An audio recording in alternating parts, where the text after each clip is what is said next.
স্বাগত ডিবিসি সংবাদে। আপনাদের সাথে আছি সুরভি আলম তরণী।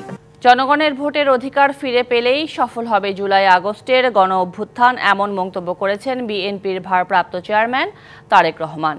রাজধানীতে রাষ্ট্র মেরামতে বিএনপির পক্ষ থেকে ৩১ দফার ঘোষণায় ভার্চুয়ালি যুক্ত হয়ে তিনি আরও বলেন, স্বৈরাচার ঠেকাতে বিএনপি সংবিধানে এমন ব্যবস্থা রাখতে চায় যেন কেউ দুইবারের বেশি প্রধানমন্ত্রী হতে না পারে। বৃহস্পতিবার সন্ধ্যায় রাজধানীর একটি হোটেলে রাষ্ট্র মেরামতে ৩১ দফার ঘোষণা করে বাংলাদেশ জাতীয়তাবাদী দল বিএনপি। এতে অংশ নেন বিএনপি স্থায়ী কমিটির সদস্য সহ দলের শীর্ষ নেতারা। উপস্থিত ছিলেন জুলাই আগস্টে যুগপৎ আন্দোলনে অংশ নেওয়া বিভিন্ন দলের শীর্ষ নেতারাও।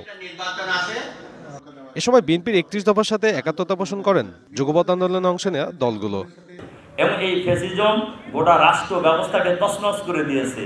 কাজেই এই তছনছকৃত রাষ্ট্র ব্যবস্থাকে যদি মেরামত করতে হয়, জাতীয় ঐক্য লাগবে। নতুন বাংলাদেশ যদি চান তাহলে দেশে গণতন্ত্র লাগবে, সেজন্য ভোট লাগবে, এমন একটা ভোট যেটা সবাই গ্রহণ করতে পারে।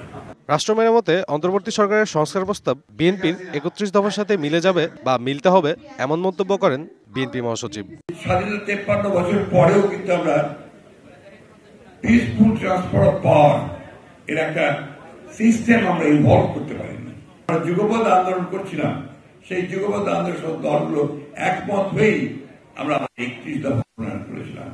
পরে বিএনপির ভারপ্রাপ্ত চেয়ারম্যান তারেক রহমান বলেন, সবার ভোটাধিকার নিশ্চিত করে গণতান্ত্রিক বাংলাদেশ গড়াই অগ্রাধিকার বিএনপির।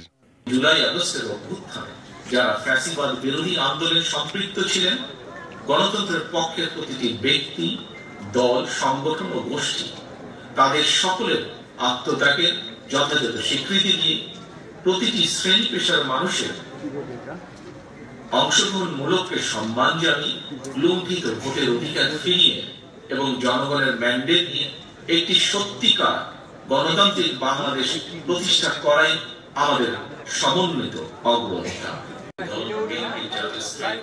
বাংলাদেশের আর্থসামাজিক উন্নয়ন ও দেশের মানুষের অধিকারের কথাই বিএনপির এই ৩১ দফা বলেও জানান তারেক রহমান। সাব্বির রোজ, ডিবিসি নিউজ, ঢাকা। ভারতীয় গণমাধ্যম যেভাবে সাবেক প্রধানমন্ত্রী শেখ হাসিনার বক্তব্য বিবৃতি প্রচার করছে তা পছন্দ করছে না অন্তর্বর্তী সরকার। একথা জানিয়েছেন পররাষ্ট্র মন্ত্রণালয়ের মুখপাত্র তৌফিক হাসান। সাপ্তাহিক মিডিয়া ব্রিফিংয়ে তিনি আরও বলেন, বিগত আওয়ামী সরকার সংশ্লিষ্ট কতজন ভারতে অবস্থান করছেন সে বিষয়েও সুনির্দিষ্ট তথ্য ঢাকার কাছে নেই। বৃহস্পতিবার সাপ্তাহিক ব্রিফিংয়ে গণমাধ্যম কর্মীদের মুখোমুখি হন পররাষ্ট্র মন্ত্রণালয়ের মুখপাত্র তৌফিক হাসান। জানান, সাবেক প্রধানমন্ত্রীর বিবৃতি নিয়ে একাধিকবার অসন্তোষ জানানো হলেও ভারত সরকারের কাছ থেকে কোনো উত্তর মেলেনি। তবে শেখ হাসিনা যাতে সেখানে বসে বিবৃতি না দিতে পারে সে বিষয়ে দিল্লিকে অনুরোধ করা হয়েছে। সাবেক প্রধানমন্ত্রী ৫ই আগস্ট গণ অভ্যুত্থানের সময় ভারতে চলে যাওয়ার পর সেখানকার বিভিন্ন গণমাধ্যমে যে ধারাবাহিকভাবে রাজনৈতিক বিবৃতি বক্তব্য দিচ্ছেন, সেটি বাংলাদেশ সরকার ভালোভাবে দেখছে না। এই ব্যাপারে সরকারের তীব্র অসন্তুষ্টি প্রকাশের পাশাপাশি সাবেক প্রধানমন্ত্রীকে এই ধরনের বক্তব্য বিবৃতি প্রদান থেকে বিরত রাখার জন্য কিন্তু ভারত সরকারকে আহ্বান জানানো হয়েছে। ব্রিফিংয়ে জানানো হয়, ভারতের ভিসা না পাওয়ায় তৃতীয় দেশের ভিসা প্রত্যাশীরা দিল্লির পরিবর্তে ভিয়েতনাম এবং পাকিস্তান থেকে ভিসা সংগ্রহ করতে পারবেন। তৃতীয় দেশের যে ভিসা আবেদনের জন্য ভারতীয় ডাবল এন্ট্রি ভিসা প্রত্যাশী শিক্ষার্থী, বিশেষ করে রোমানিয়া, ফিনল্যান্ড, বুলগেরিয়া, এই ভিসার আবেদন গ্রহণ সহজীকরণের জন্য ভারতীয় দূতাবাসকে অনুরোধ জানানো হয়েছে। এছাড়া সুইজারল্যান্ডে আইন উপদেষ্টাকে হেনস্থা করার ঘটনায় পদক্ষেপ নেওয়া হয়েছে বলে জানান মুখপাত্র। সেই দূতাবাসগুলোতে পাঠিয়েছে। হিমেল মাহবুব, ডিবিসি নিউজ, ঢাকা। চট্টগ্রাম নিয়ে মিথ্যাচার করছে ভারতীয় গণমাধ্যম। তাদের অনবরত মিথ্যা সংবাদ প্রচারের বিষয়ে বাংলাদেশের পক্ষ থেকে প্রতিবাদ জানানো হবে, একথা বলেছেন বলে জানিয়েছেন স্বরাষ্ট্র উপদেষ্টা অবসরপ্রাপ্ত লেফটেন্যান্ট জেনারেল জাহাঙ্গীর আলম চৌধুরী। ভারতীয় গণমাধ্যমে এসব মিথ্যা তথ্য প্রচারের বিরুদ্ধে বাংলাদেশের গণমাধ্যম ও গণমাধ্যম কর্মীদের সহযোগিতাও চেয়েছেন তিনি। দুপুরে বরিশালে বিভাগীয় আইন শৃঙ্খলা সংক্রান্ত মত বিনিময় সভা শেষে সাংবাদিকদের প্রশ্নের জবাবে তিনি এসব কথা বলেন। ভারতীয় গণমাধ্যম ডেইলি আমাদের সম্বন্ধে অপপ্রচার করতেছে। আপনারা এই ব্যাপারে আপনারা সবসময় সজাগ থাকবেন। আমাদের সাংবাদিক ভাইরাও সজাগ আছে, আপনারা তাদের কারেক্ট রিপোর্ট দেন। অবশ্যই এটা প্রতিবাদ জানানো হবে। প্রতিবাদটা পাঠাইল পররাষ্ট্র মন্ত্রণালয়। আমরা অবশ্যই তাদের বলবো স্ট্রং একটা প্রোটেস্ট লেটার তাদের দেওয়ার জন্য। ভাইয়া হোটেলের সৌজন্যে এখন দেখবেন জাতিসংঘ জলবায়ু সম্মেলন COP29 খবরাখবর। প্রয়োজনীয় সংস্কারের পর অন্তর্বর্তী সরকার প্রস্তুত হলেই নির্বাচন হবে এবং নির্বাচিত জনপ্রতিনিধিদের হাতে দেশ পরিচালনার দায়িত্ব হস্তান্তর করা হবে। তবে সংস্কারের গতিই বলে দেবে নির্বাচন কত তাড়াতাড়ি হবে। আজারবাইজানে বিশ্ব জলবায়ু সম্মেলনের সাইডলাইনে বার্তা সংস্থা AFP-কে দেয়া সাক্ষাৎকারে এসব কথা বলেছেন প্রধান উপদেষ্টা ডক্টর মোহাম্মদ ইউনূস।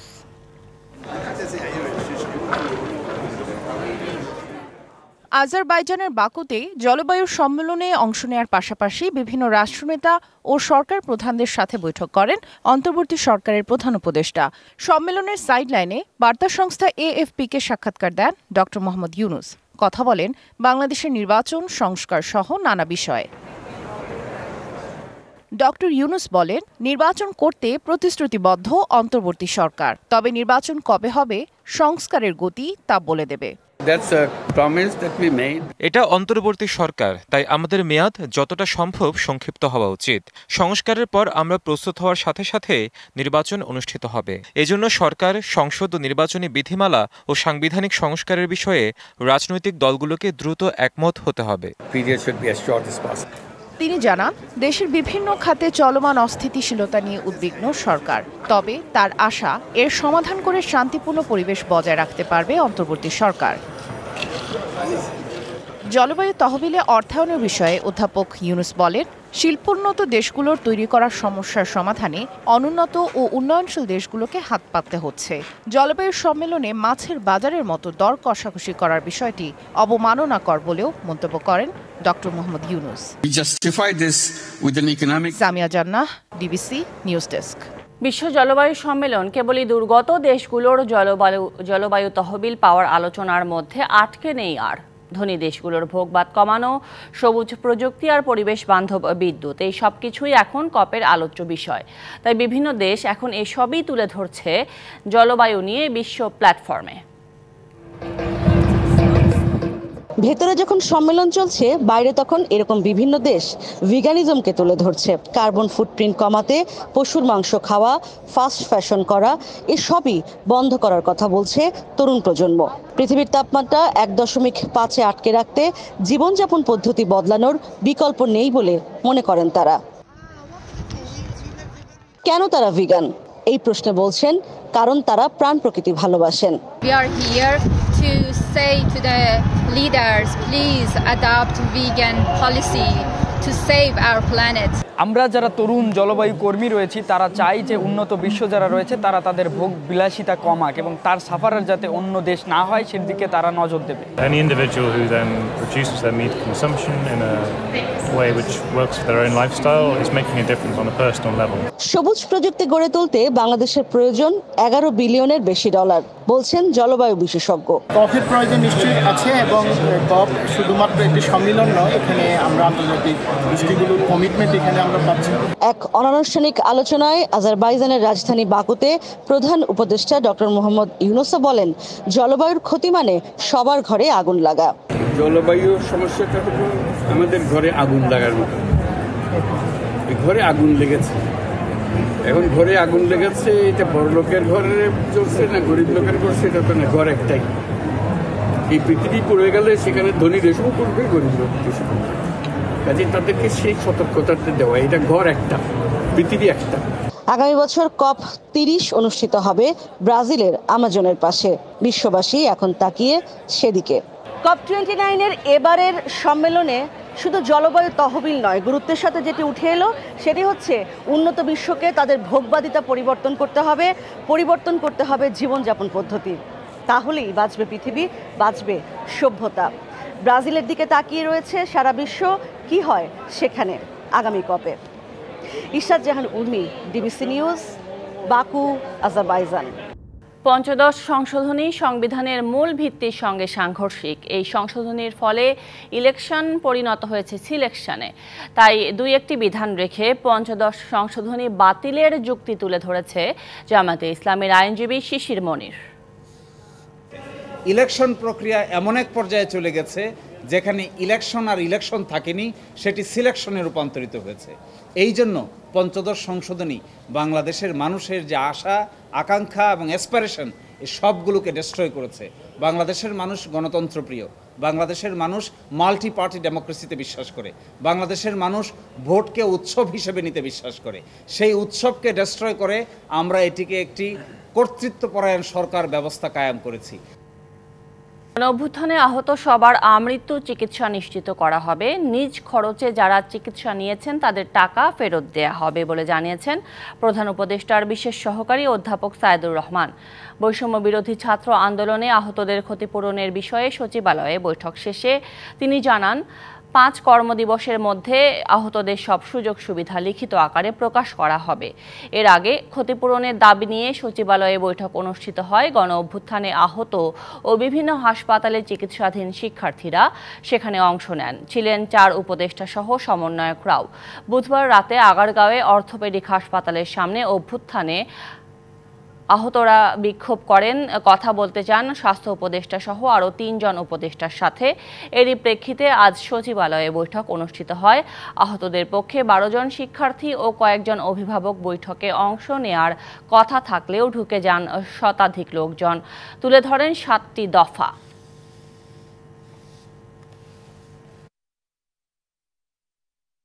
তাদের চিকিৎসা সেবা, তাদের স্বল্পমেয়াদী পুনর্বাসন, দীর্ঘমেয়াদী পুনর্বাসনের জন্য সরকারের বিভিন্ন মন্ত্রণালয়ের পক্ষ থেকে এবং সরকারের বাইরে বিভিন্ন ফাউন্ডেশন, জুলাই শহীদ স্মৃতি ফাউন্ডেশন সহ বিভিন্ন প্রতিষ্ঠানের পক্ষ থেকে যে উদ্যোগগুলো গ্রহণ করা হবে, সেগুলোর সমন্বয়ের মাধ্যমে আমরা নিশ্চিত করতে চাই আমৃত্যু এই অভ্যুত্থানের সকল আহত যোদ্ধাকে সম্মানের সঙ্গে তার সকল ধরনের চিকিৎসা, পুনর্বাসন এবং কর্মসংস্থানের ব্যবস্থা করা হবে। বিদ্যুৎ ও জ্বালানির দ্রুত সরবরাহ বৃদ্ধি সংক্রান্ত আইনের দায়মুক্তির সিদ্ধান্ত অবৈধ ও জনবিরোধী বলে আদেশ দিয়েছে আদালত। বিদ্যুতের কোনো চুক্তি নিয়ে প্রশ্ন তোলা যাবে না, এই ধারাও বাতিল করা হয়েছে। বৃহস্পতিবার বিচারপতি ফারাহ মাহবুব ও বিচারপতি দেবাশিস রায় চৌধুরীর হাইকোর্ট বেঞ্চ এই আদেশ দেয়। আদালত বলেছে, কুইক রেন্টাল বিদ্যুৎ কেন্দ্রগুলোর সঙ্গে চুক্তি পুনর্বিবেচনা করতে পারবে সরকার। ঘরে ঘরে বিদ্যুৎ দেওয়ার কথা বলে 2010 সালে দ্রুত বিদ্যুৎ ও জ্বালানি আইন করে আওয়ামী লীগ সরকার। এই আইনের বলে যা কিছু করা হবে এ নিয়ে প্রশ্ন তোলা যাবে না এবং ক্রয় সংক্রান্ত বিষয়ে বিদ্যুৎ, জ্বালানি ও খনিজ সম্পদ মন্ত্রণালয়ের দায়িত্বপ্রাপ্ত মন্ত্রীকে দেয়া হয় একক ক্ষমতা। 5ই আগস্টের পর এই আইনের 2টি ধারাকে চ্যালেঞ্জ করে রিট করা হয় উচ্চ আদালতে। বৃহস্পতিবার দায়মুক্তি ও মন্ত্রীর একক ক্ষমতাকে অবৈধ ও বাতিল ঘোষণা করে হাইকোর্ট। মন্ত্রী এককভাবে স্বীয় বিবেচনায় যে কেউ সাথে চুক্তি করতে পারে। সরকারের যে কোনো ক্রয় বিক্রয়, এটা তো একটা পাবলিক প্রসেস, টেন্ডারিং প্রসেসের মাধ্যমে হয়। এটা টেন্ডার ছাড়াই ওনাকে ক্ষমতা দেওয়া হয়েছিল। রিটকারীর আইনজীবী বলেন, লুটপাটকে বৈধতা এবং আওয়ামী লীগের ঘনিষ্ঠ ব্যবসায়ীদের সুবিধা দিতেই করা হয়েছিল এই আইন। আসলে এটা লুটপাটের বিশেষ বিধান আইন হয়ে গেছে। তো ওই জন্যই আদালত এই 6(2)কে অসাংবিধানিক ঘোষণা করেছেন। এই যে এটা কোনো আনলিমিটেড অসীম ক্ষমতা এক ব্যক্তিকে দেওয়া হয়েছে, এইটা একটা প্রজাতন্ত্রে হতে পারে না। রেন্টাল ও কুইক রেন্টাল বিদ্যুৎ কেন্দ্রগুলো কিভাবে চলবে সে নিয়েও পর্যবেক্ষণ দিয়েছে হাইকোর্ট।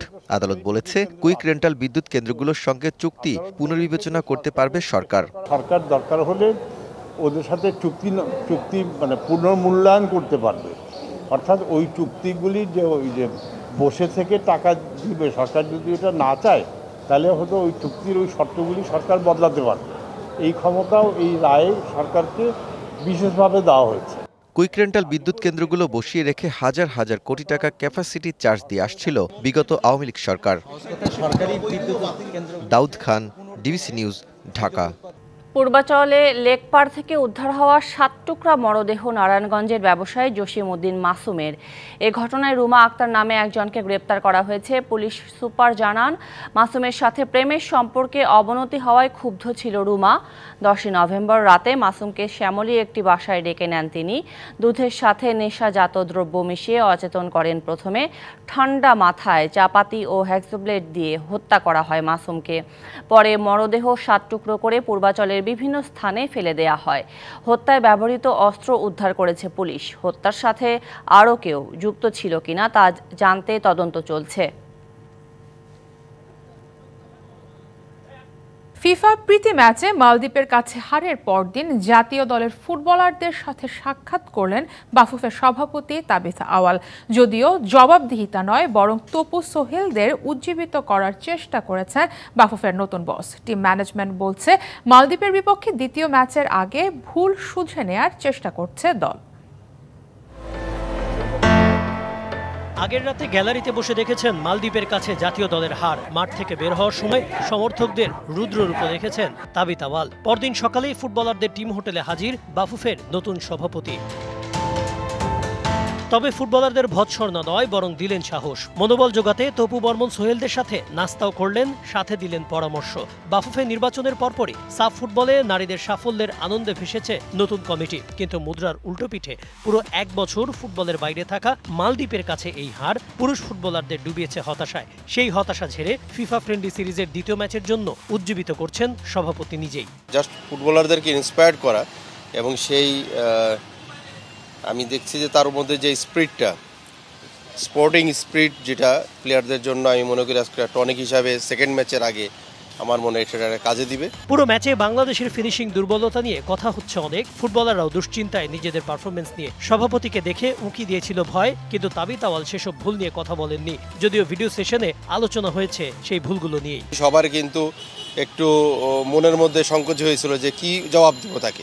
উনি একদম টোটালি এগুলি আসলে উনি অ্যাভয়েড করেছেন। উনি সবার সাথে কুশল বিনিময় করেছে, এবং কালকে ম্যাচটা কি হয়েছে সেটা নিয়ে উনি ফোকাস দেন নাই। তিনি বলছেন নেক্সট ম্যাচের জন্য ফোকাস দেওয়ার জন্য।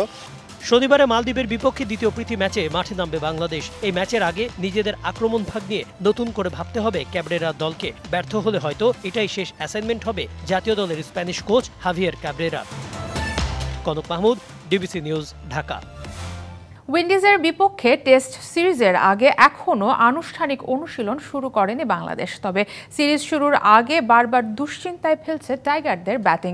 টপ অর্ডারের 2 স্তম্ভ মাহমুদুল হাসান জয় এবং জাকির হাসানের শেষ 10 টেস্ট ইনিংসে নেই একটিও 50, আর সাদমান ইসলাম শেষ 10 ইনিংসে 50 করেছেন মাত্র একটি। অ্যান্টিগায় টেস্ট শুরুর আগে নিজেদের চাঙ্গা করতে ব্যাট বল ছেড়ে বিচ ভলিবলে মেতেছে লিটন মিরাজরা। টানা 4টা সিরিজ হার, টাইগারদের মানসিক অবস্থাটাও খুব একটা ভালো নয়। নিজেদের চাঙ্গা করতেই ক্যারিবীয় দ্বীপপুঞ্জে সাদমানরা বেছে নিলেন বিচ ভলিবলকে।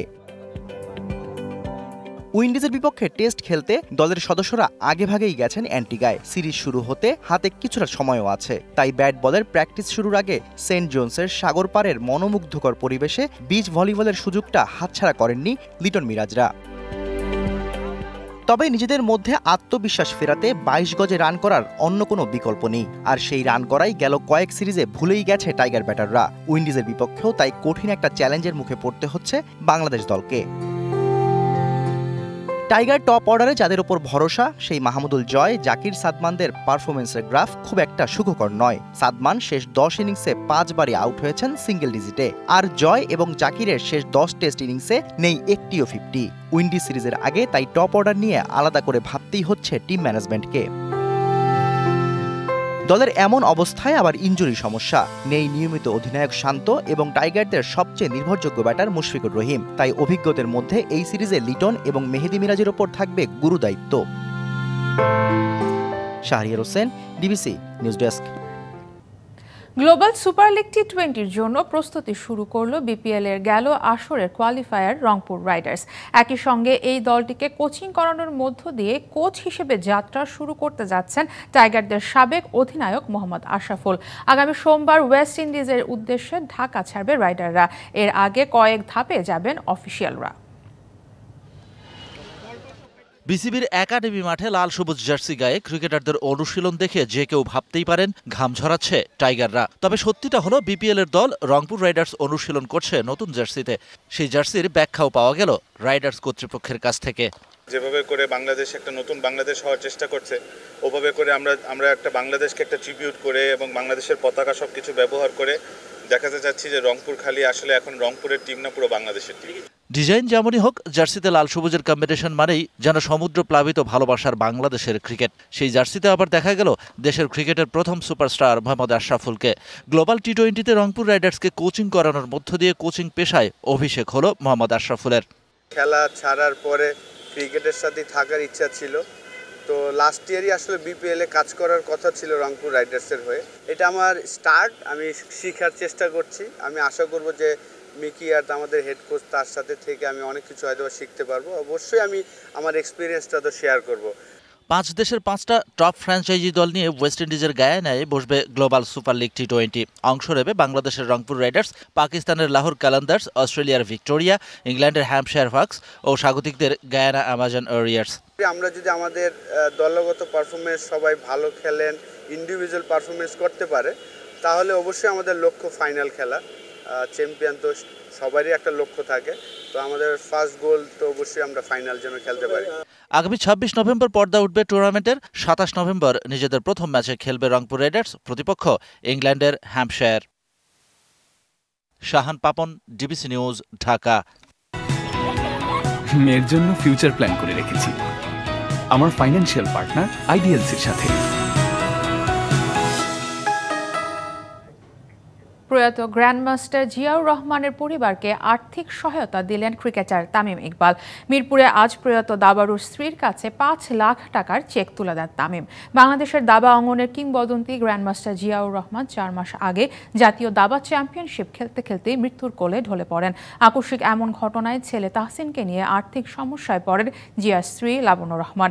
এবার গ্র্যান্ডমাস্টার জিয়ার পরিবারকে সাহায্য করতে এগিয়ে এসেছেন ক্রিকেটার তামিম ইকবাল। মিরপুরের ইনডোরে অনুশীলনের সময় জিয়ার স্ত্রীর হাতে চেক তুলে দেন তামিম। জিয়ার স্ত্রী লাবণ্য রহমান জানান, বিসিবির কাছ থেকেও অর্থ সহায়তার প্রতিশ্রুতি পেয়েছেন তিনি। আমার ছেলের ব্যাপারে কথা বলে জিয়াকে খুব সম্মান করলো ওর কথা বলে, আর আমার ছেলের জন্য সে 5 লাখ টাকা চেক দিয়েছে। সবার সম্মিলিত আসলে মানে হেল্পটা দরকারি, এই আর কি। আর এই ছিল আমার কাছে খেলার দুনিয়া। দেশ বিদেশের খেলাধুলা নানা খবর ফিরে যাচ্ছে সহকর্মী সুরভি আলম তরণীর কাছে। তরণী। সারা মাহবুব, ধন্যবাদ আপনাকে। আর সংবাদের এই পর্যায়ে নিচ্ছি আরেকটি বিরতি, সঙ্গে থাকুন। স্বাগত আরেকবার ডিবিসি সংবাদে। মার্কিন কংগ্রেসের নিম্নকক্ষ প্রতিনিধি পরিষদ নিয়ন্ত্রণ করার জন্য পর্যাপ্ত আসন পেয়েছেন ডোনাল্ড ট্রাম্পের দল রিপাবলিকান সদস্যরা। সিনেটের পর প্রতিনিধি পরিষদের জয়ে ট্রাম্প সরকারের শাসনের পথ আরও মসৃণ হল। নিশ্চিত হলো একচেটিয়া নিয়ন্ত্রণ। কংগ্রেসের সিনেটে নিয়ন্ত্রণ পাওয়ার পর এবার যুক্তরাষ্ট্রের প্রতিনিধি পরিষদও রিপাবলিকানদের দখলে।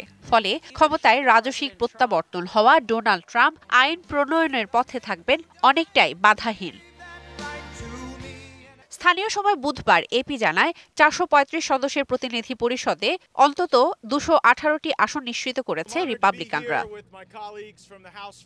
সিনেটে রিপাবলিকানদের নিয়ন্ত্রণের পাশাপাশি প্রতিনিধি পরিষদেও তাদের আধিপত্য নিশ্চিত করার ফলে কর ও ব্যয় সংকোচন, জ্বালানি খাতে নিয়ন্ত্রণ শিথিলকরণ, সীমান্ত নিরাপত্তা নিয়ন্ত্রণের মতো গুরুত্বপূর্ণ বিষয় বাস্তবায়নের সুযোগ পাবেন ট্রাম্প। প্রেসিডেন্ট জো বাইডেনের মেয়াদে গেল 2 বছর কংগ্রেসের নিম্নকক্ষ প্রতিনিধি পরিষদ বিরোধী দল রিপাবলিকানদের নিয়ন্ত্রণে ছিল। সে সময় বিভিন্ন নীতি বাস্তবায়ন এবং প্রস্তাব পাশ করতে বাধার মুখে পড়তে হয়েছে বাইডেনকে। জয় নিশ্চিতের ফলে আগামী 2 বছর অনেকটা বাধা ছাড়াই নির্বাচনী অঙ্গীকার বাস্তবায়নের সুযোগ পাবেন ট্রাম্প।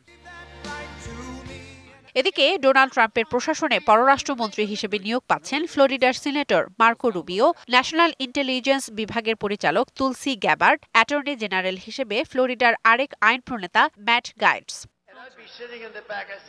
এর আগে জাতিসংঘে রাষ্ট্রদূত হিসেবে নিউ ইয়র্কের প্রতিনিধি এলিস স্টেফানিক, জাতীয় নিরাপত্তা উপদেষ্টা হিসেবে ফ্লোরিডার প্রতিনিধি মাইক ওয়াল্টস, কেন্দ্রীয় গোয়েন্দা সংস্থার নেতৃত্ব দেওয়ার জন্য জাতীয় গোয়েন্দা বিভাগের সাবেক পরিচালক জন র্যাটক্লিফকে মনোনীত করেন ট্রাম্প।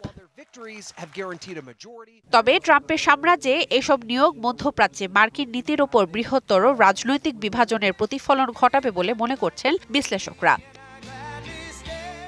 শোভন শাহমিন দিশা, ডিবিসি নিউজ ডেস্ক। সংবাদে এই ছিল এখনকার মতো। ডিবিসি নিউজের সংবাদগুলো পড়তে ভিজিট করুন dbcnews.tv আর ভিজিট করুন ডিবিসি নিউজের ফেসবুক পেজ এবং ইউটিউব চ্যানেল। সঙ্গেই থাকুন।